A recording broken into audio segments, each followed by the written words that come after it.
Son, let me tell you about the time my own flesh and blood tried to throw me out on the street like yesterday's garbage. Pull up a chair there by the workbench.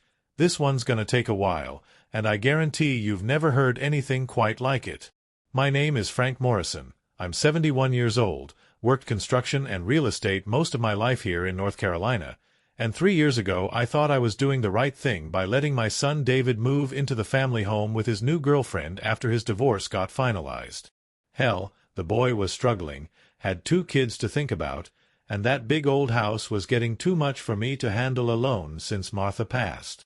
But what that ungrateful son of mine didn't know, what nobody in the family knew, was that when I signed those papers letting him take over the house, I'd been playing chess while he was playing checkers.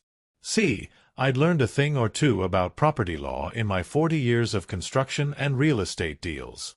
That boy thought he was getting a free ride, but this old man had one more card to play that would teach him the most expensive lesson of his life.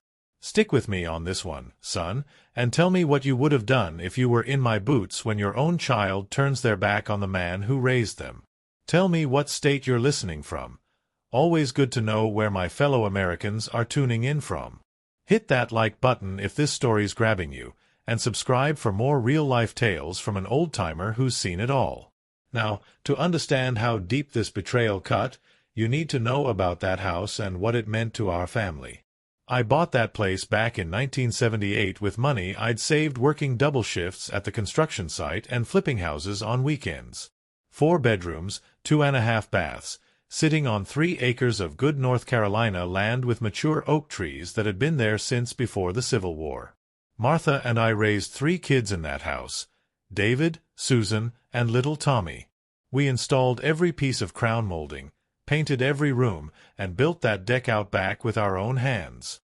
Hell, I remember the smell of fresh sawdust and the sound of Martha's laughter echoing through those rooms when the kids were small. That house wasn't just property, son. It was 43 years of memories, sweat, and love. When Martha got sick with the cancer in 2019, we spent her last months in that front bedroom overlooking her rose garden. She'd sit by that window every morning with her coffee, watching the sunrise through those old oaks. The day she passed, I promised her I'd keep that house in the Morrison family, that it would be there for our grandkids and their grandkids. After the funeral, the house felt too big, too quiet. My daughter Susan lived out in California with her family, and Tommy was stationed overseas with the Marines. But David was going through his own hell. His wife of 15 years, Jennifer, had decided she wanted to find herself and filed for divorce, taking half of everything and making it damn near impossible for him to see his kids, little Jake and Emma, more than every other weekend. The boy was broken, working his accounting job during the day and coming home to some cramped apartment that smelled like old cigarettes and defeat. I watched my son, a man I'd taught to throw a football, to change oil in a car, to treat people with respect, turn into someone I barely recognized. He was drinking too much, not sleeping, and those kids of his needed stability. So I made what I thought was a father's decision. I called David up one evening in March of 2022 and said, "Son, pack your things. You and the kids are moving back into the family home. Now, I want you to understand something here, kid. I wasn't just being a soft-hearted old man. I'd spent 40 years in construction and real estate, and I knew exactly what I was doing legally. When David moved in, I had my lawyer draw up what's called a life estate agreement. In simple terms, it meant David could live in the house, but I retained legal ownership until my death. The boy could use it, maintain it, even make improvements, but he couldn't sell it, mortgage it, or kick me out. I was protecting both of us, giving him a stable home for those kids while making sure that house stayed in Morrison hands like Martha and I had planned. But here's the thing about family. Sometimes they hear what they want to hear. When I handed David those papers and said, "The house is yours to use," he stopped listening after "yours." I tried to explain the legal details, but the boy was so grateful and emotional, I figured we'd have time to go over the fine print later. That was my first mistake, son. In 40 years of doing business, I'd learned to never assume anything. But when it came to my own flesh and blood, I got sloppy. For the first year and a half, everything worked out better than I'd hoped. David moved into the master bedroom, and I took the smaller bedroom down the hall that used to be Tommy's.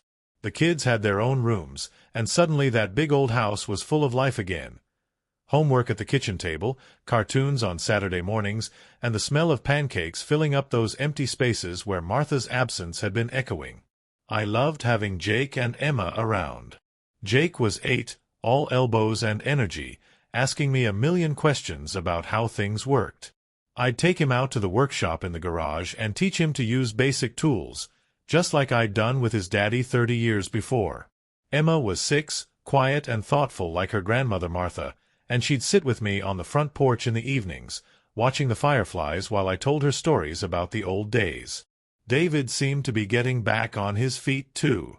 Having a stable home base gave him the confidence to start dating again, and by the fall of 2022, he'd met someone named Crystal at a work conference. She was younger than him, maybe early 30s to his 42, blonde, worked in marketing for some tech company, and seemed nice enough the first few times I met her. "Dad, I think this could be serious," David told me one evening while we were grilling burgers out back. "Crystal's got her life together, she's good with the kids, and she makes me feel like myself again." I was happy for the boy, I truly was. After watching him go through hell with the divorce, seeing him smile and laugh again was worth everything. Crystal would come over for dinner on Sundays, bring flowers for the kitchen table, and even helped Emma with her school projects. She seemed to understand that the kids came first, and she never pushed to change our family routines. But looking back now, I can see the signs I missed. Little things that should have raised red flags for an old dog like me who'd spent decades reading people in business deals. Crystal started making comments about the house. Nothing major at first, just observations. "This place has so much potential," she'd say, running her hand along the original hardwood banister. "With some updates, it could be worth serious money." Or she'd be looking at real estate apps on her phone during Sunday dinner, showing David listings for what homes like this are selling for in better neighborhoods. The kids started acting different around her too. Jake, who'd always been chatty and open, got quiet when Crystal was around. Emma started spending more time in her room when Crystal came over for dinner. When I asked Emma about it one day while we were working in Martha's rose garden, she just shrugged and said, "She looks at everything like she's counting it, Grandpa." Out of the mouths of babes, right, son? By Christmas of 2022, Crystal was staying over most weekends. By Valentine's Day 2023, she'd moved in half her stuff temporarily, while her lease was up. And by last spring, she was talking about David like they were already married, making plans for their future in their house. That's when I started noticing David changing too. He'd get defensive if I asked questions about their plans. He stopped including me in decisions about house maintenance or improvements. When the air conditioning needed repair, instead of asking me, the man who'd been maintaining that system for 20 years, he just had Crystal's guy come out and do the work. "Dad, we've got this handled," he'd say when I offered to help. "You don't need to worry about house stuff anymore." Now, son, what would you have done in my position? I could see my boy pulling away, influenced by someone who was clearly more interested in what he had than who he was. But he was a grown man, and I'd raised him to make his own decisions. I kept hoping he'd come to his senses, that he'd remember the values Martha and I had taught him about family and loyalty. I should have known better. After 4 decades in business, I knew that when someone starts looking at you like you're in their way, it's time to start protecting yourself. The first Real warning shot came last June, right around the anniversary of Martha's passing. I'd been looking forward to spending that day quietly, maybe working in her rose garden, sharing some memories with David and the kids about their grandmother.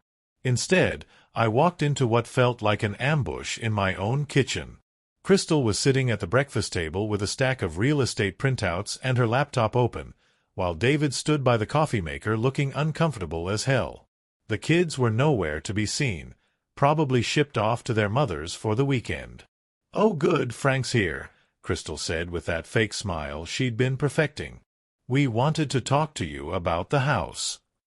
I poured myself a cup of coffee and sat down, already knowing this wasn't going to be a conversation I'd enjoy. "What about it?" Crystal launched into what sounded like a rehearsed presentation. The house was underutilized for its location. The property value had increased significantly. They'd been looking at newer homes in better school districts for the kids. David's career was really taking off, and they needed to leverage their assets to move up in the world. "The thing is, Frank," she said, flipping through her printouts, "we found the perfect place. 4 bedrooms, 3 baths, in one of those new developments with the good schools and the community amenities. But we need to move fast in this market." David finally found his voice. "Dad, we want to sell the house. Crystal's run all the numbers, and with what we could get for this place, we'd have enough for a down payment plus money left over to get you set up somewhere nice. Maybe one of those senior communities with activities and people your own age." I set my coffee cup down real careful-like, the way you do when you're trying not to let your hands shake with anger. "Senior communities." "It's not what it sounds like," David rushed to explain. "Some of those places are really nice. Golf courses, swimming pools, social activities. You'd probably love it after being stuck out here alone." Crystal leaned forward like she was talking to a child. "Frank, be honest, isn't this house getting to be too much for you? All this space, all this maintenance? Wouldn't you rather be somewhere you don't have to worry about yard work and repairs?" I looked at my son who'd played catch in that backyard, who'd brought his first girlfriend home to meet his mother in that living room, who'd been married in the garden outside, and I didn't recognize the man staring back at me. "This is Martha's house," I said quietly. "This is where she died, where she's buried out there under the oak tree. This is where your children are making memories with their grandfather." Crystal's mask slipped just a little. "Frank, I understand this place has sentimental value, but you have to be practical. David's got a chance at a real future here, and I'm in the way of that future." "Nobody said that," David jumped in, but his eyes couldn't meet mine. I stood up and walked to the window overlooking Martha's rose garden. Those roses were blooming beautiful that June, just like she'd taught me to make them do. "How long have you two been planning this?" The silence behind me lasted about 10 seconds too long. "Dad, it's not like we've been plotting against you," David finally said. "It's just that Crystal helped me see some possibilities I hadn't considered." I turned around to face them. "And the kids? Jake and Emma? They get a say in leaving the only stable home they've known since the divorce." Crystal answered before David could. "Kids are adaptable. They'll love the new neighborhood, the better schools, the pool and playground right in the community." "What if I said no?" Another long silence. Then Crystal looked at David with an expression that said everything I needed to know about who was really making decisions in their relationship. "Dad," David said, and I could hear the strain in his voice, "this is my house now. You gave it to me, remember? I appreciate everything you've done, but I'm 42 years old, and I need to make decisions that are best for my family." His family. Not our family. His family. "Well," I said, setting my coffee cup in the sink, "I guess I know where I stand." I walked out to my workshop and stayed there until they left for the evening. When I came back inside, I found a stack of brochures on the kitchen counter. Senior living communities, assisted living facilities, and retirement condos. Crystal had even highlighted the affordable options in yellow marker. That night, I called my lawyer. The breaking point came on a Sunday in September. I remember it was September 10th because it was exactly 2 weeks before Jake's 9th birthday, and we'd been planning a big party in the backyard with all his friends from school. I'd spent the morning working in the garden, cleaning up the summer vegetables and getting ready to plant some fall flowers like Martha used to do. Around noon, I came inside to wash up and found David and Crystal in the living room with some woman in a business suit I'd never seen before. "Oh, perfect timing," Crystal said when she saw me. "Frank, this is Rebecca Chen from Premier Realty. She's here to do a market evaluation on the house." The real estate agent stood up with a professional smile and extended her hand. "Mr. Morrison, I've heard so much about this beautiful property. Your son and Crystal have told me you're all excited about making a move." I shook her hand but kept my eyes on David. "Is that what we're doing?" "Dad, we talked about this," David said, but he was looking at the floor. "Crystal found a buyer who's very interested, but we need to know what we're working with price-wise." "A buyer?" I felt something cold settle in my chest. "You found a buyer before you even knew what the house was worth." The real estate agent's smile flickered. "Well, there's always a lot of interest in properties like this. The location is excellent, and with some updates." "Updates?" I looked around the living room, at the crown molding I'd installed by hand, at the hardwood floors Martha and I had refinished twice, at the built-in bookshelves where 3 generations of Morrison family photos were displayed. "What kind of updates?" Crystal pulled out her phone and started scrolling through photos. "The buyer is thinking of an open-concept renovation. Knock out the wall between the kitchen and dining room, modernize the bathrooms, maybe add a master suite extension. They see huge potential in the space. They want to gut it. They want to improve it," David said. "Dad, this could be the perfect opportunity for everyone. The offer is 20% above market value because they're willing to take it as is and handle all the renovation headaches themselves." I walked over to the mantelpiece and picked up a photo of Martha holding baby Jake in this very room. "And where exactly am I supposed to go while you're handling these renovation headaches?" The real estate agent looked confused, glancing between David and Crystal. "I'm sorry, I thought everyone was on board with the sale?" Crystal jumped in smooth as silk. "Frank's been having a hard time with the transition, but we're looking at some really wonderful senior communities where he'll have people to socialize with and activities to keep him busy." "I see," the agent said, but her professional smile was looking strained. "And Mr. Morrison, you're the current owner of the property?" "That's when it happened, son.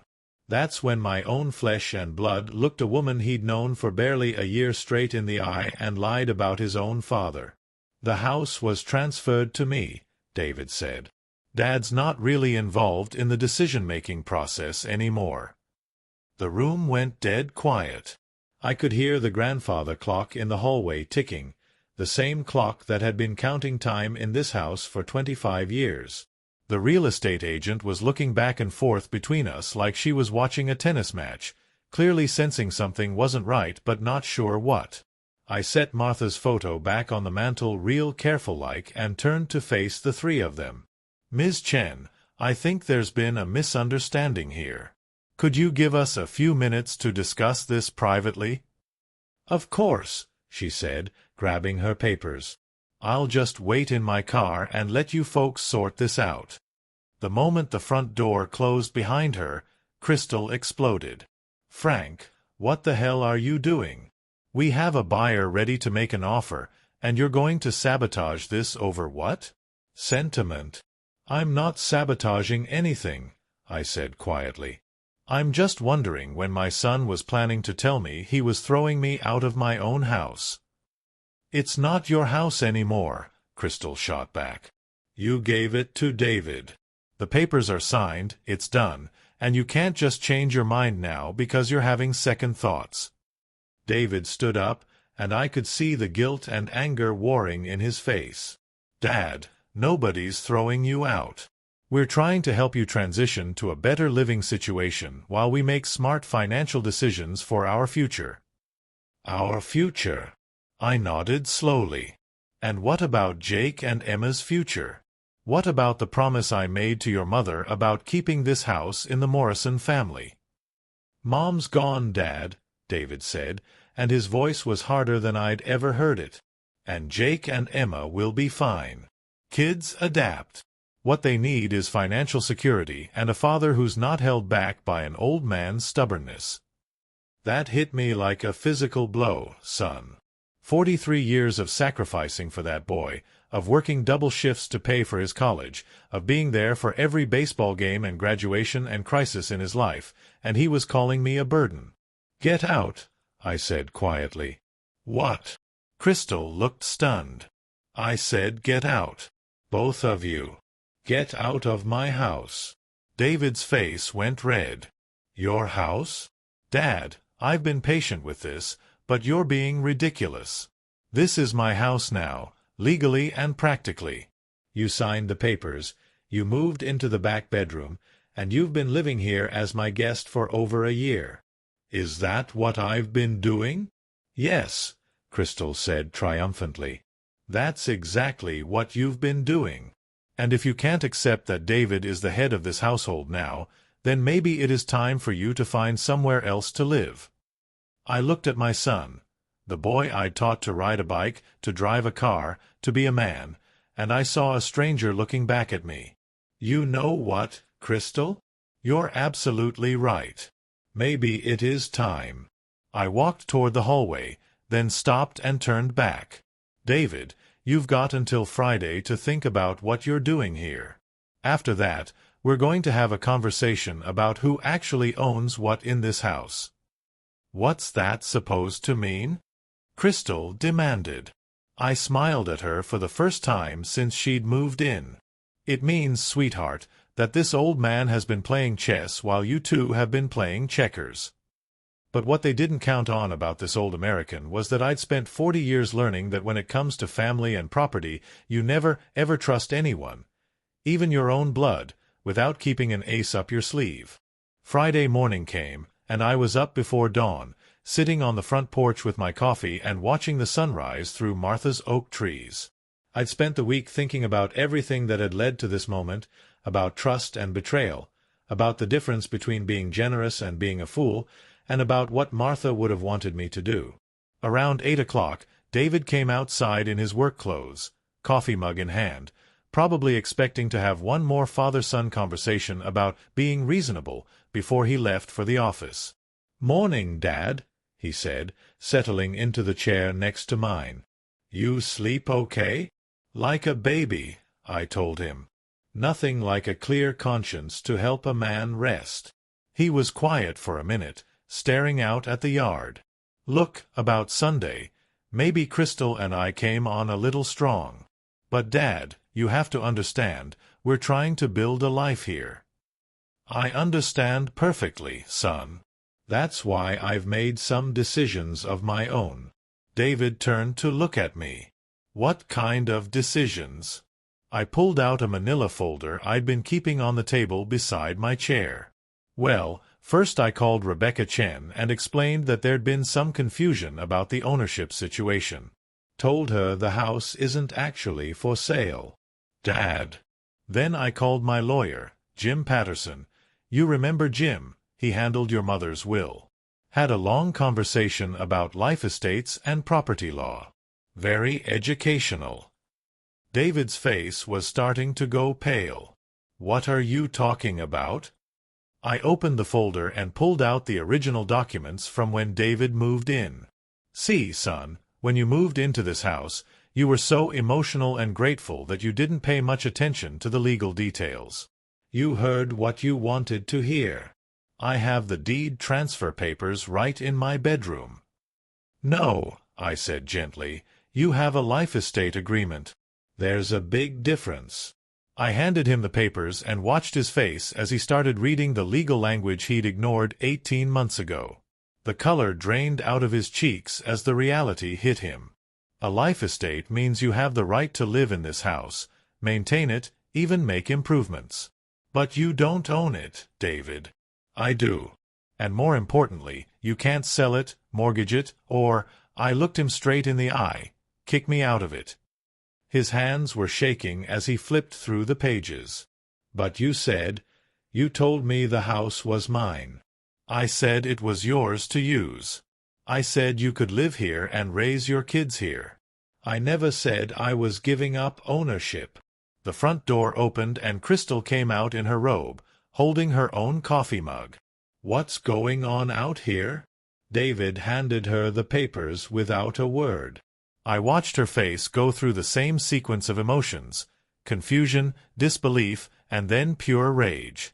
"This is bullshit," she said, her voice shaking. "You tricked us. You let us think we owned this place, let us make plans, let us find buyers." "I didn't trick anybody," I said calmly. "I gave David exactly what I said I'd give him: a stable home for his children and a fresh start after his divorce. What I didn't give him was the right to throw away 43 years of Morrison family history for a quick profit." Crystal was reading the fine print now, and I could see the exact moment when she understood just how badly she'd miscalculated. "How long does this last?" "Until I die," I said. "Then the house passes to David as the beneficiary. But while I'm alive, I'm the legal owner, and anything that happens to this property requires my signature." David found his voice. "Dad, this isn't fair. We've been making plans based on assumptions," I finished. "Based on what you wanted to be true instead of what was actually written in black and white." Crystal threw the papers down on the porch table. "So what now? We're just supposed to be stuck here forever while you play king of the castle." "No, sweetheart," I said, standing up and brushing off my jeans. "You're not stuck here at all. In fact, I think it's time for you to find somewhere else to live." "What?" David jumped up. "Dad, you can't kick Crystal out. She lives here." "Actually, son, she doesn't. She's been staying here as your guest, but she's never been on any lease, any legal documents, or any property agreements. And since I'm the legal owner of this house, I have the right to decide who gets to live here." I turned to Crystal, and I'll admit, son, there was a part of me that was enjoying this more than I probably should have. "Crystal, I'm giving you 30 days to find new accommodations. That's more than generous considering you've been freeloading here while planning to steal my home out from under me." "You can't do this," she sputtered. "David, tell him he can't do this." But David was staring at those papers like they were written in a foreign language, finally understanding that all his big plans had just crumbled to dust. "Actually," I continued, "there's more good news. I called that buyer Crystal found, Mr. Henderson. Had a very interesting conversation with him about his renovation plans. Turns out, when I explained that he'd been dealing with someone who doesn't actually own the property, he lost interest pretty quickly." Crystal's face was turning an interesting shade of red. "You had no right to interfere with our business dealings." "My business dealings," I corrected. "My house, my property, my decision who I do business with." David sank back into his chair. "Dad, what about the kids? What about Jake and Emma?" And that, son, was when I played my final card. "The kids are welcome to stay as long as they want. This is their home, their grandfather's house, just like it always has been. You're welcome to stay too, David, under the original agreement, as my son, not as Crystal's partner in some real estate scam." I looked at Crystal, who was standing there with her mouth open like a fish out of water. But Crystal's got 30 days to pack her things and find somewhere else to call home. "And if I refuse to go?" she asked. I smiled at her, the same smile I'd used on contractors who tried to cheat me, on business partners who thought they could outsmart an old construction worker. "Then I call the sheriff and have you removed for trespassing on my property." The next 30 days were probably the most educational of my son's entire adult life. Crystal, it turned out, was about as loyal as a $20 bill in a hurricane. The moment she realized her meal ticket had been canceled, she started making plans that didn't include David or his children. First, she tried to convince David to fight the life estate in court. She'd found some lawyer who told her there might be grounds to challenge it based on mental incompetence or undue influence. The idea was that maybe an old man like me wasn't sharp enough to understand legal documents, or that my lawyer had taken advantage of me. That lasted about as long as it took for Jim Patterson to send over copies of my real estate transactions from the past 5 years, property deals I'd handled myself that showed I was sharper than most people half my age when it came to legal and financial matters. Then Crystal tried a different approach. She started working on David, telling him I was being manipulative and controlling, that no real man would let his father dictate his life choices. She painted me as the villain in their love story, the bitter old widower who couldn't stand to see his son happy. But here's the thing about my boy. Underneath all that hurt and confusion, he'd been raised with Morrison values. And when Crystal started bad-mouthing his father to his children, Jake and Emma, something in David finally woke up. It was Emma who told me about it, sitting in Martha's rose garden one afternoon about 2 weeks after the showdown. "Grandpa," she said in that serious way 6-year-olds have, "Crystal told Jake that you're mean and that's why we might have to move away. What do you think about that, sweetheart?" Emma considered this carefully, pulling petals off a late-blooming rose. "I think Crystal doesn't understand about families. Jake says she told him that sometimes old people get cranky and make things hard for everyone else." I felt my jaw tighten. Using my grandchildren as weapons in her war against me was crossing a line I hadn't even known existed. That evening, I found David in the kitchen making dinner while Crystal was upstairs packing boxes. She'd been making a big show of preparing to leave, sighing loudly and muttering about impossible situations. "Son," I said, "we need to talk." David didn't look up from the stove. "If this is about Crystal, Dad, I don't want to hear it." "It's about Emma." That got his attention. I told him what his daughter had shared with me, and I watched his face change as he realized what Crystal had been doing behind his back. "She's been talking to the kids about this?" "Apparently she has some strong opinions about cranky old people who make things hard for everyone else." David turned off the burner and leaned against the counter. For the first time in months, he looked like the son I'd raised instead of the stranger Crystal had been shaping him into. "Dad, I'm sorry. I never wanted. I didn't know she was involving Jake and Emma." "David, let me ask you something, and I want you to think about it real carefully before you answer. In all the plans you and Crystal have been making, when did you ever ask those kids what they wanted?" He was quiet for a long time. "We figured they'd adapt." "To what? To losing their grandfather? To leaving the only stable home they've had since the divorce? To being told their family memories don't matter as much as Crystal's business plans?" "It wasn't supposed to be like that." "But it was like that, son. And if you can't see the difference between building a life with someone and letting them tear down everything you used to value, then maybe Crystal's right about one thing. Maybe you do need to make a choice." The next morning, I woke up to the sound of voices in the driveway. When I looked out the window, I saw Crystal loading her car while David stood there with his hands in his pockets, looking like a man who just realized he'd been played for a fool. I got dressed and went outside to find Jake and Emma on the front porch, still in their pajamas, watching the scene unfold. "Is Crystal leaving, Grandpa?" Jake asked. "Looks that way, buddy." "Good," Emma said quietly. She was always measuring things with her eyes. "Out of the mouths of babes, right, son?" Crystal saw me come outside and marched over like she had something important to say. "I hope you're happy, Frank. You've destroyed any chance David had at real happiness." "No, Crystal," I said calmly. "I've given him a chance to remember what real happiness actually looks like." She threw her last suitcase in the car and turned to David. "This is your last chance. Come with me now, or don't bother calling me when you finally come to your senses."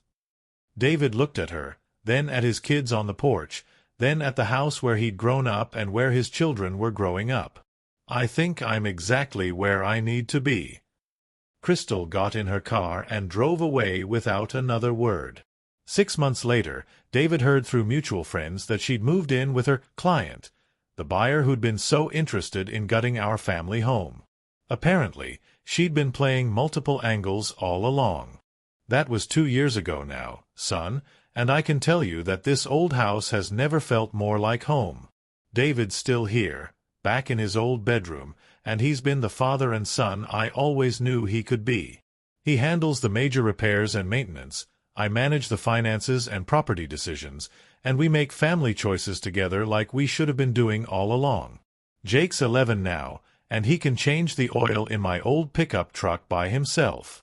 Emma's 8, and she's taken over Martha's rose garden with the kind of dedication that would make her grandmother proud. On Sunday afternoons, you'll find us all out on the back deck, David grilling burgers, the kids playing in the yard, and me sitting in Martha's old chair, watching it all and feeling grateful for second chances. The house is worth more now than it was when Crystal wanted to sell it, but that's not why we're staying. We're staying because some things, family, tradition, the promise you make to someone you love, are worth more than money. We're staying because this is where Morrison children learn to ride bikes and where Morrison grandparents tell stories about the old days. We're staying because this is home, and home isn't something you sell to the highest bidder. David's dating again, a nice woman named Sarah who teaches 3rd grade and understands that a man comes with his history, his family, and his responsibilities. She brings cookies for the kids and listens respectfully when I tell stories about Martha. Most importantly, she's never once suggested that this house would be worth more as a pile of cash. I've learned some things too, son. I've learned that being generous doesn't mean being foolish, and that trust without verification is just wishful thinking. I've learned that love sometimes means saying no, even when it's hard, especially when it's hard. And I've learned that the best gift you can give your children isn't money or property. It's the knowledge that they come from people who kept their promises, who valued family over profit, and who understood that some things are worth fighting for. Every morning, I still sit on that front porch with my coffee, watching the sunrise through Martha's oak trees. And I think about how close we came to losing all of this, not just the house, but the family, the memories, the connection between generations. Sometimes the people we love most will test us the hardest, but that's when character shows up, both theirs and ours. The America I grew up in taught me that a man's word is his bond, that family comes first, and that sometimes you have to fight for what's right, even when it's your own blood you're fighting against. Those values served me well in this situation, just like they've served me well for 71 years of living in this great country. I look at Jake and Emma now, and I see the next generation of Morrisons learning those same values. They're learning that homes aren't just investments, they're legacies. They're learning that family loyalty isn't automatic. It's earned and re-earned every day through the choices we make. And they're learning that sometimes the bravest thing an old man can do is stand his ground when everyone else thinks he should just roll over and play dead. Martha would be proud, I think. She always said this house would outlast us both, and she was right. It's going to outlast me, and God willing, it'll outlast David too, passing down to Jake and Emma and their children after them. That's the way it should be. That's the American dream right there, son. Not just building something for yourself, but building something that lasts, something that connects the past to the future through the unbreakable bond of family. Now I want to ask you something, and I want you to think about it real carefully before you answer. Have you ever had someone you trusted, maybe even family, try to take advantage of your generosity? Have you ever found yourself in a situation where being kind was mistaken for being weak? Drop a comment and let this old-timer know what you think. What would you have done if your own child tried to push you out of the home you'd worked your whole life to build? How do you balance being generous with your family and protecting yourself from people who'd take advantage of that generosity? And if you're listening from anywhere in this great country of ours, let me know what state you're calling home. I've got more stories like this one. True American tales about family, loyalty, and what happens when good people have to make hard choices. Some of them might just surprise you. Like and subscribe for more real-life stories from an old construction worker who's learned that the most important thing you can build isn't a house. It's a family legacy that no one can tear down, no matter how hard they try. Remember, son, in life, Just like in construction, you've got to have a solid foundation. Everything else you can rebuild, but if you don't protect that foundation, the whole thing comes crashing down. Don't let anyone, not even family, convince you to compromise on what really matters. Until next time, this is Frank Morrison from North Carolina, reminding you that sometimes the best thing you can do for the people you love is teach them that actions have consequences, and that respect isn't just given, it's earned. Take care of yourselves out there, and remember, family first, always, but never let anyone mistake your loyalty for weakness.